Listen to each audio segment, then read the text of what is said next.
Ya, menuju naon eta nu pansena teu aya kapanas. Iya, Bu.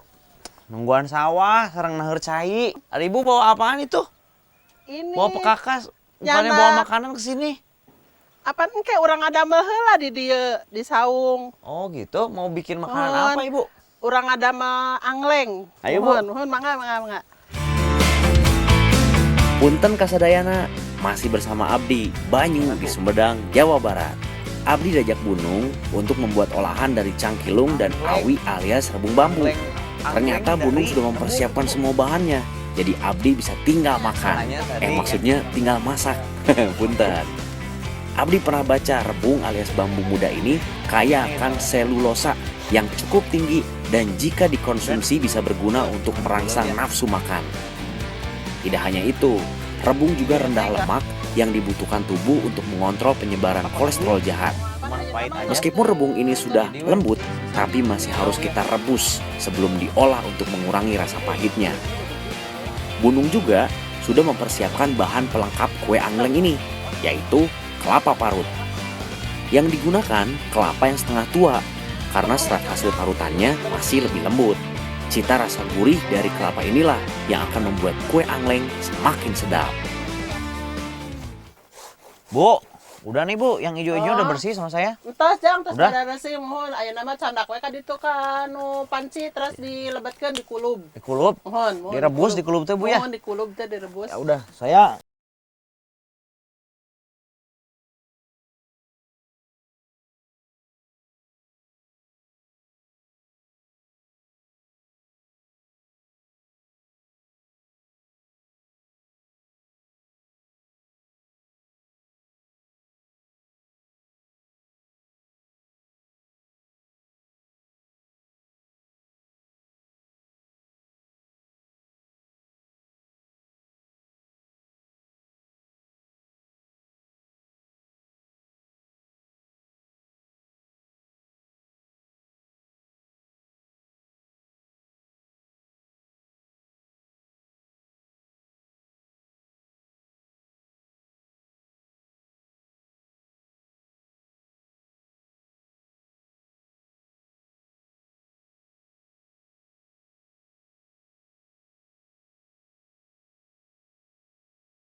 Adonan sudah mengental. udah saya nangkep.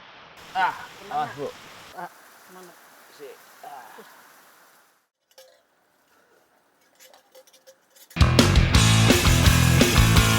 Adonan kue angleng berwarna pucat ini akan kami beri warna makanan agar semakin menarik. Adonan dibagi dua karena akan diberi dua perwarna yang berbeda, warna hijau dan warna merah. Selanjutnya diaduk sampai warnanya merata. Soal takaran warna kata Bunung sesuai selera. Bunung, Ya. ini tuh udah nggak galau, Bunung. Udah Ya. nyampur ya, udah rata Ya, belum ini ya. segini? Udah. Udah. Terus gimana, Bunung, berikutnya? langsung dibungkus. Bungkus. Ya, Contohin saya, Bunung. ya. Adonan kue yang sudah dimasak dan diberi pewarna ini sebenarnya sudah matang dan siap dinikmati. Ya. Tapi karena adonannya masih dalam kuali dan masih panas, sehingga tekstur adonan kue masih lembut dan tak berbentuk. Nih, Bunung. Biar cepat dingin, maka adonan dibagi dan dibungkus dengan daun bambu.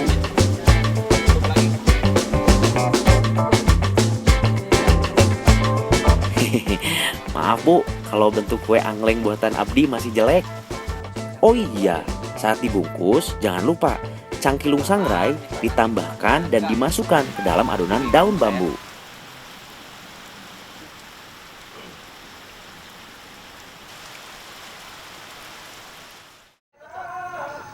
Bang Wes, Bunung, ayo kita makan.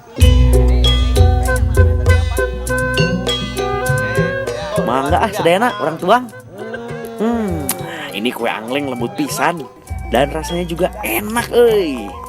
Belum lagi ditambah cangkilung sangrai, makin hina. Dengan pengolahan yang sederhana saja, bahan-bahan dari alam terasa sangat nikmat. Ini menjadi satu bukti betapa alam kita memberi banyak manfaat.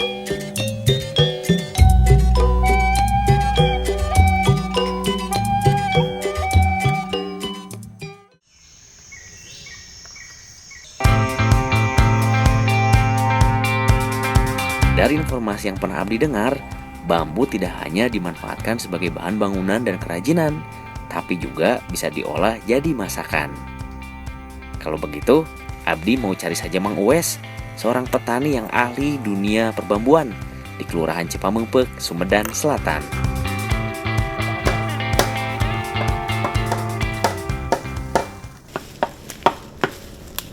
Wih, si Mang. Mang, Terus di mana, jalan-jalan biasa, Oh, Mang. nggak ada naon, Biasa we nu aya. Oh, Ayo Mang nuju naon eta? iya nuju katakan iya, awi ya teh, anu di pilarian gitu tah. Oh gitu. Pilarian iya, bambu. Bambu. Iya. Saya juga lagi nyari bambu, Mang. Oh. Boleh naik nggak, Mang? Boleh, naik? boleh, silakan. Siap. Bambu yang dalam bahasa Sunda biasa kami sebut awi adalah tanaman jenis rumput-rumputan dengan rongga dan ruas pada batangnya. Bambu juga merupakan tanaman dengan tingkat pertumbuhan yang paling cepat di dunia. Terdiri atas 1.450.000 spesies bambu. Semua bagian bambu dapat dimanfaatkan mulai dari bahan kerajinan, bahan bangunan, hingga makanan. Mang, selain cari bambu, Mang cari apa? Ya, cari cangkilung, Cangkilung, Iya. alat musik, Itu mah angklung itu, angklung mawak Mang. Oh, itu mah jangkung. Gitu, siap. Jadi cangkilung ada dalam bambu. Ada. Gimana nyarinya? Ya itu di Ah, tebang dulu. oh, Langsung lihat di dalam mungkin ada gitu. muncul nanti. Iya, iya. Saya coba, Mang. Boleh, silakan. Mana, pinjam? Ya. Nah, ini yang unik di Sumedang.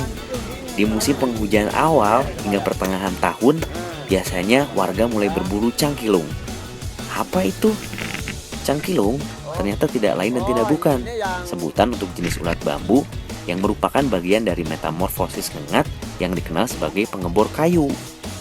Abdi mah baru tahu kalau di dalam ruas bambu ada ulatnya. Asin, Mang. Coba lihat. Pegang dulu. Pegang dulu. Bener, Mang, mau naon? Enggak gigit, enggak? Enggak. Terlalu lama. Enggak. Oh, kan? Ih, Takut, Mang.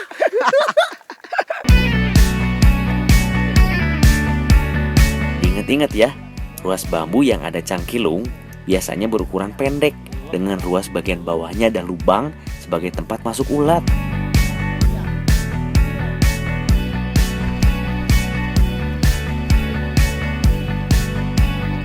sama kopi. Kopi.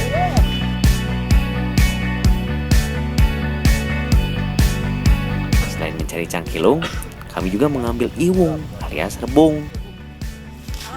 Semua tahu kan kalau tunas atau bambu muda ini salah satu bagian dari tanaman yang dapat ditemui di daerah tropis hingga kawasan yang beriklim dingin dan bisa dikonsumsi.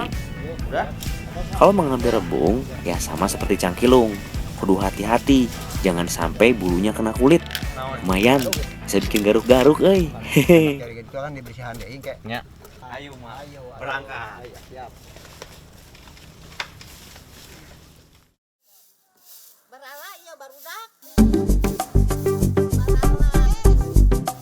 Cangkilung dan rebung sudah didapat. Sekarang saatnya makan. Tapi sebelum isi perut, ternyata Abdi harus membantu Mang Uwes mengolah semua bahan ini dulu nih. Nah, ini dia Mang Uwar yang akan menjadi juru masak bahan yang sudah kami dapat ini. Duh, belum kebayang apa rasanya makanan olahan masakan dengan tambahan cangkilung.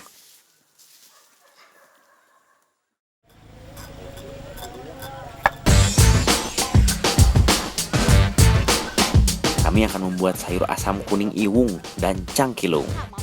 Rebung sebelum diolah harus dikupas terlebih dahulu kulit luarnya untuk menghilangkan bagian keras yang masih banyak bulunya. Kalau udah bersih, bisa langsung diiris kecil-kecil. Abdi pernah baca, rebung ini kaya nutrisi yang cukup populer di dunia. Bahkan di Jepang, rebung biasanya disebut raja sayuran hutan. Rebung kaya akan serat, mineral, serta vitamin yang baik bagi kesehatan.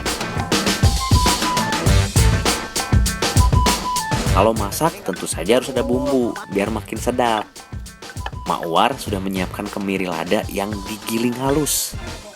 Bawang merah dan bawang putih serta cabai juga menjadi penyedap masakan ini. Sementara tomat serta serai cukup diiris saja seperti lengkuas. Tapi jangan lupa masukkan gula garam biar ada gurih-gurihnya.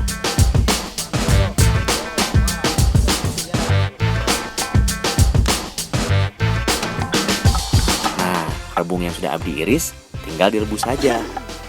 Karena rebung juga mengandung asam sianida yang rendah, sebelum diolah sebaiknya rebung direbus terlebih dahulu untuk menghilangkan rasa pahit. Bersihin Tadi kan gerubuk.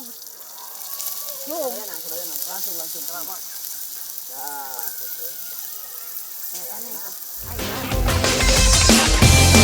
Selanjutnya, tinggal menggoreng cangkilungnya. Mungkin bagi sebagian orang agak aneh mengkonsumsi cangkilung seperti ini. Tapi bagi yang penasaran boleh dicoba biar nggak penasaran. Cangkilung cukup digoreng sebentar. Kalau kelamaan bisa gosong,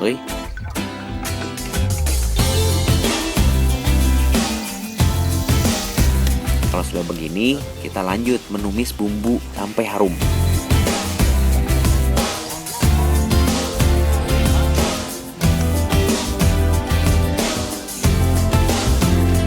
Kemudian masukkan santan kelapa sebagai penambah rasa gurih sekaligus sebagai kuahnya. Tunggu sampai mendidih, barulah rebung direbus dan cangkilung dimasukkan. Masak sebentar, bisa langsung dimakan. Mana mak nunggung kok ka dia mah aya penggemarna.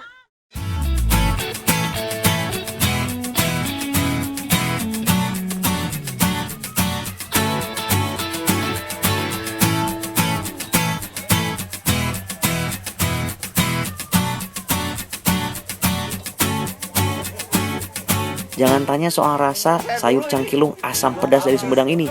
Pokoknya enak pisan, Menikmatinya dengan suasana desa yang hijau dan segar semakin membuat perut terasa lapar.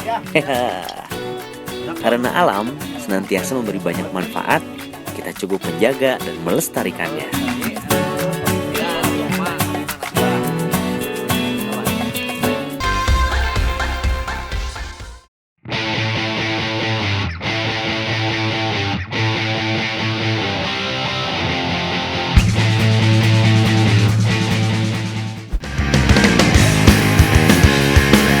Nah, sekarang Potong sudah siap dengan mama-mama dong.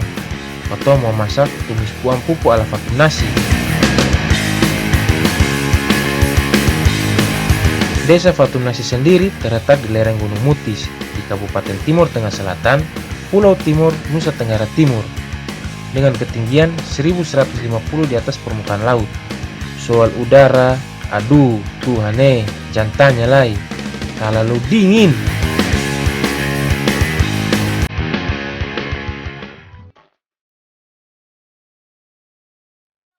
Oh iya, hampir sabita lupa untuk buat tumis pupu ala fatum nasi dan bumbu-bumbu ini. Setelah de bumbu-bumbu dong siap, jamur tadi beta potong. Potong puju jangan terlalu kabuak-kabuak. Kecil-kecil sa. Biar cukup pas kotong makan nanti. Setelah beta potong, jamur beta cuci sampai barisi. Dan bumbu-bumbu yang tadi kotong persiapkan dulu.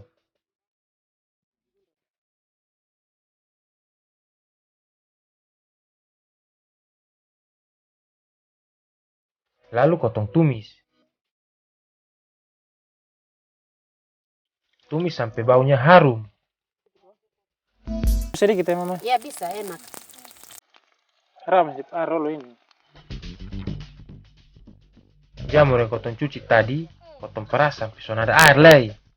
Kemudian campur puding bumbu yang kotong tumis tadi. Dan masak sampai matang.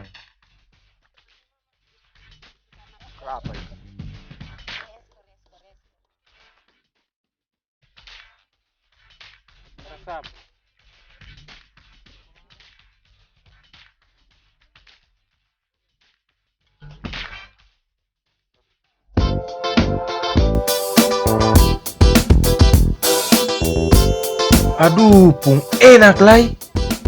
Udara dingin, Enak toh mama. masakan jamur yang enak, terus makan dengan keluarga yang hangat. Ini memang buat bepom hati senang sekali. Udara dingin jadi suan terasa lai. Alam memang memberikan banyak sekali manfaat buat katong.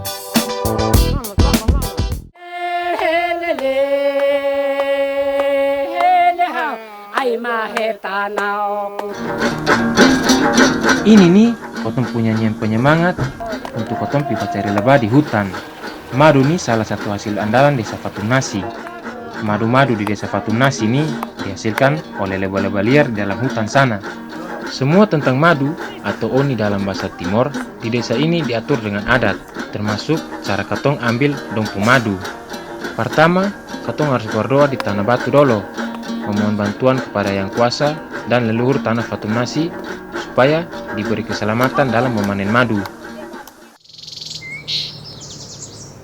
Maut ni sufaf, suf im autifinak, suf ampupuaf. Ini adalah Bapak Mateus Anin. Bapak ini salah satu tetua adat di desa Fatum Nasi sini. Aduh mama Bapak Anin ini saking menyatu dan dipendoa, dia sampai menangis. Karena dia teringat dan leluhur-leluhur yang sudah meninggal dunia. Beta juga ikut sedih melihat Bapak Anin menangis begitu. Doa selalu kotong panjatkan supaya kotong berhasil memanen madu. Selain tetua adat, son ada yang boleh beribut atau beromong banyak.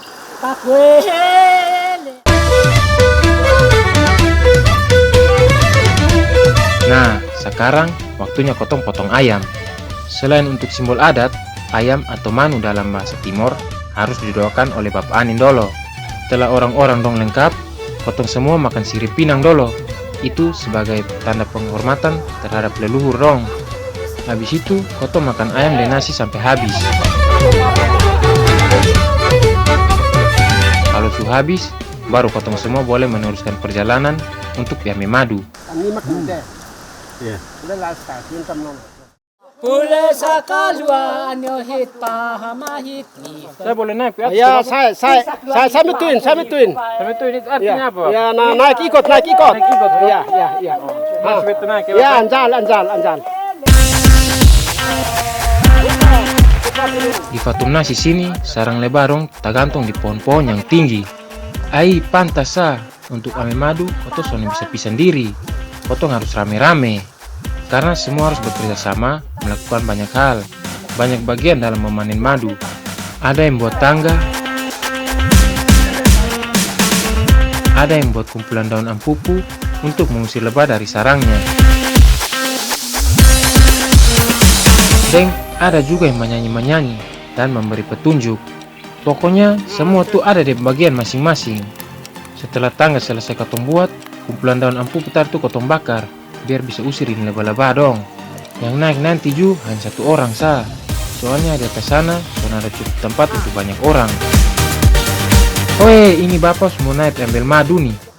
Aduh, beta jadi tegang Ya Tuhan, semoga saya ada apa-apa. Semoga semua berjalan lancar.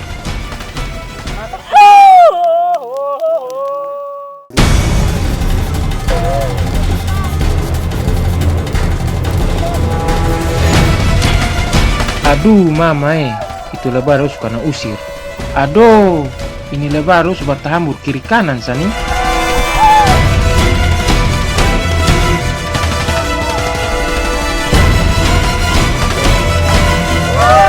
Sarang madu lalu diturunkan pakai tali yang tadi kotong buat. Sini beta bantu bapak.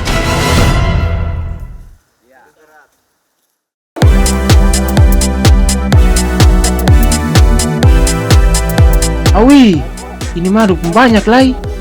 Oh iya, selain madu, yang beta mau pakai untuk masak adalah larva atau anakan lebah. Orang yang mau panen lebah nih, dia soalnya boleh mandi. Ini supaya dia bau badan lebih alami. Kalau bau sabun atau bau wangi-wangi begitu, lebah akan datang dan mengira itu bau bunga. Dan itu berarti dia siap-siap dia badan dong babangka Di sini dong ambil madu pas pagi hari, karena di pagi hari lebah son terlalu galak seperti di siang hari. Iris lebah jus son bisa sampai habis. Kotong harus kasih tinggal sedikit, biar itu lebah-lebah dong bisa berkumpul lagi. Dan melangkah ke awal atau melangkah ke akhir. Aduh, terima kasih banyak Tuhan Akhirnya kotong bisa ambil madu dengan selamat dan soalnya ada kejadian-kejadian yang berbahaya. Beta mau coba ini madu dong. Oh ninamin. Enak sekali ini madu ini madu paling enak yang pernah beta makan. Nah sekarang katong semua bisa pulang ke rumah untuk cari pupaku supaya katong bisa masak dengan anak lebah dan uninamin atau madu enak.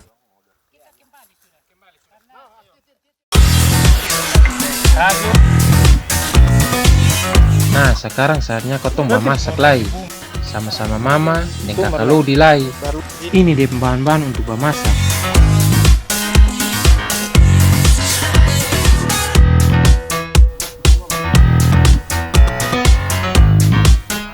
Bumbu potong iris. Buat banyak-banyak memang kok. Sarang lebah juga potong iris. Bumbu potong tumbuh jadi satu.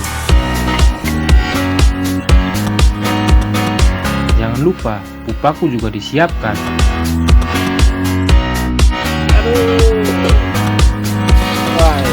Potong tumis bumbu sampai harum. Kemudian potong masukkan pupaku dengan anak lebah ke dalam penggorengan.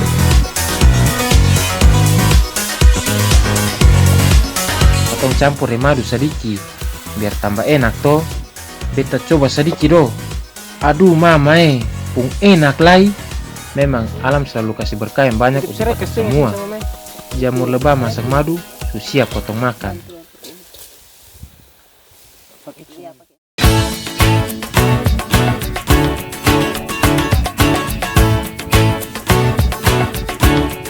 Nah sekarang waktunya potong makan. Pas beta justru lapar nih mama Sambil menikmati tanah timur yang indah, beta makan bersama bersaudara dong. Rasa masakan jadi lebih enak sekali. Jika kotong semua baik dengan alam, maka alam pasti memberikan banyak manfaat untuk kotong semua.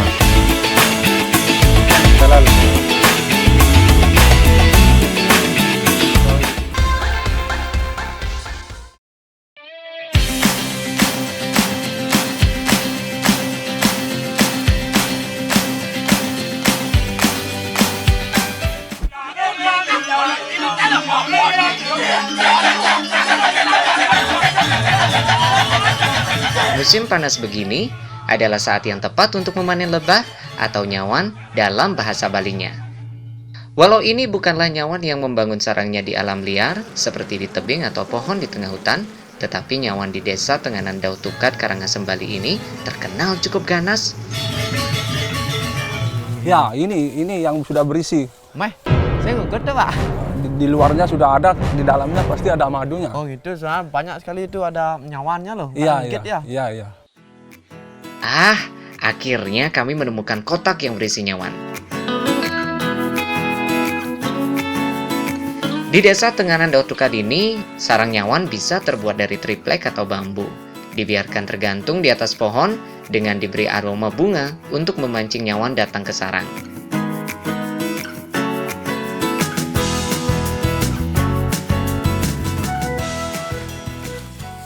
Ya, wayan. Ini pakai wayan. Bakar dulu ini pakai ngusir lebahnya. Oh gitu Pak, berarti ayolah kita bakar ya sekarang Pak. Mari. Asap dari sabut kelapa ini bisa dengan segera mengusir nyawan sehingga sarang dan madunya bisa dengan aman diambil.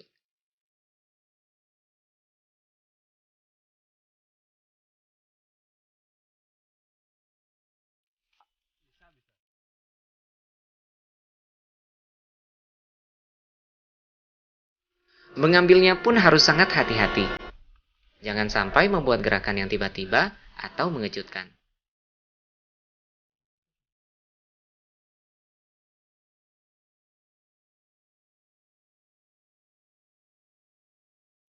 Nyawan yang tadinya berusaha menjauh karena asap sabut kelapa, seketika akan menyengat si pengganggu ketika dikagetkan.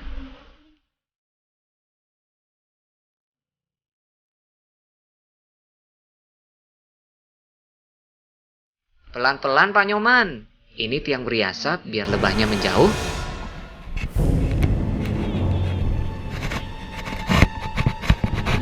Waduh, tiang sebetulnya malu ini tidak mengambil nyawannya.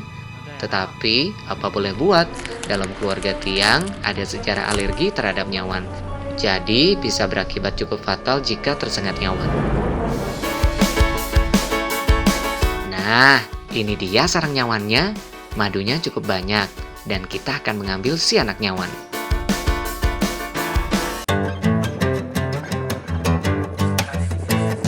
Nah, sekarang waktunya untuk membuat olahan dari anak nyawan tadi. Dan orang Tenganan Dauh Tukad punya resep rahasianya. Masakan yang akan dibuat ini namanya brengkes nyawan. Bahan-bahannya juga sangat sederhana sekali. Kelapa, bawang merah dan putih, jahe, cabai, daun pisang, dan tentu saja anak nyawannya. Pertama, bawang dan cabai harus diiris terlebih dahulu. Pekerjaan mengiris bawang ini susah-susah gampang loh. Gampangnya, ya bawangnya tinggal diiris kecil-kecil saja. Dan susahnya adalah air mata akan keluar terus. Motong bumbunya dihalusin, Yan. Oh nggak Mbak, halus seperti hati saya. Wih, waktu cenik. Itu malu pelajaran kayak gitu. Sengke beli, kapal-kapal beli.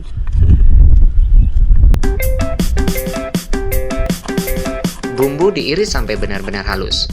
Tujuannya agar campuran bisa lembut ketika dicampur dengan anak nyawan. Selain itu, kelapa diparut.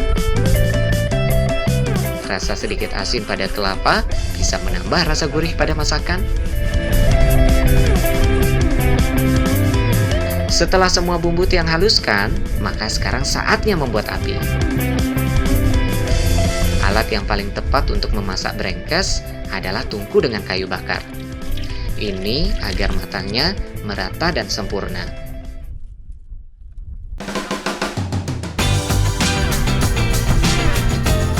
Kemudian, rebus anak nyawan sampai terpisah dari sarangnya.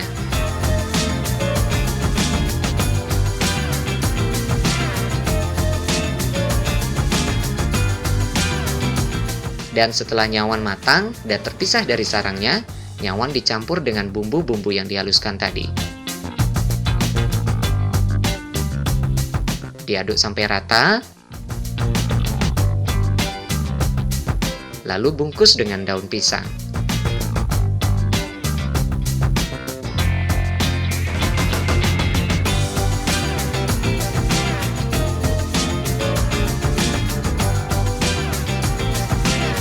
Dan tinggal dikukus. Tunggu sampai kurang lebih 15 menit.